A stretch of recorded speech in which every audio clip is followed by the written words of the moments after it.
Hi, I'm Shawn Karol Sandy, Chief Revenue Officer of the Selling Agency, and I have another tip for selling for non-salespeople.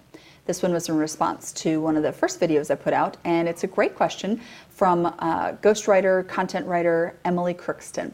Emily said, how do I pursue a niche? How important is it we find a niche? Is it just as simple as doing the things we like?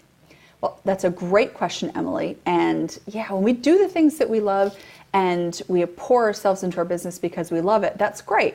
However, there's a difference between a niche and finding an audience and speaking to that audience. So for instance, if you're a copywriter, healthcare might be a niche, or industrial might be a niche. But what I really would love for you to focus on is your point of view, because people might buy you because you play in a niche, but what they're really buying is your perspective. They're buying why you think the way you do and why you do what you do. So think about developing your point of view. I call this POV to the fourth degree.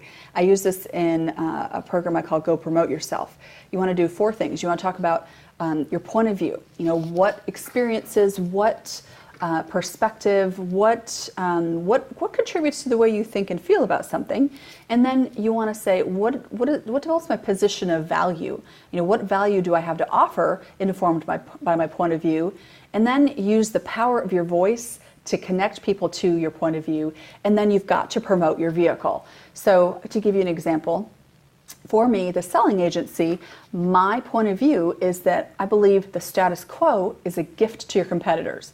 Maintaining the status quo is a gift to your competitors. Now, my position of value is that I believe you must deeply differentiate your offer and your go-to-market strategy in order to profoundly connect and compel your customers. That's my position of value. How I use the power of my voice is I tell people about that. I write blogs about it. I write blogs and talk about differentiation, and I talk about really connecting with people, and then I promote my vehicle through those blogs and social media, in speeches, in groups and conversations, etc. So as a copywriter, you might be interested in, there's a great book by a content guy, his name is Joe Paluzzi, and he wrote a book called Content Inc. And in this, he talks about, as writers and as content creators, you need to find your tilt. Joe calls it a tilt.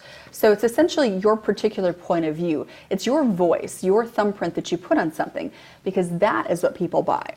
You know, a niche is great, but figuring out where your passion, your expertise, and your point of view intersect, that is what will help you sell.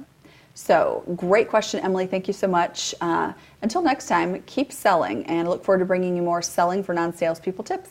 Thanks.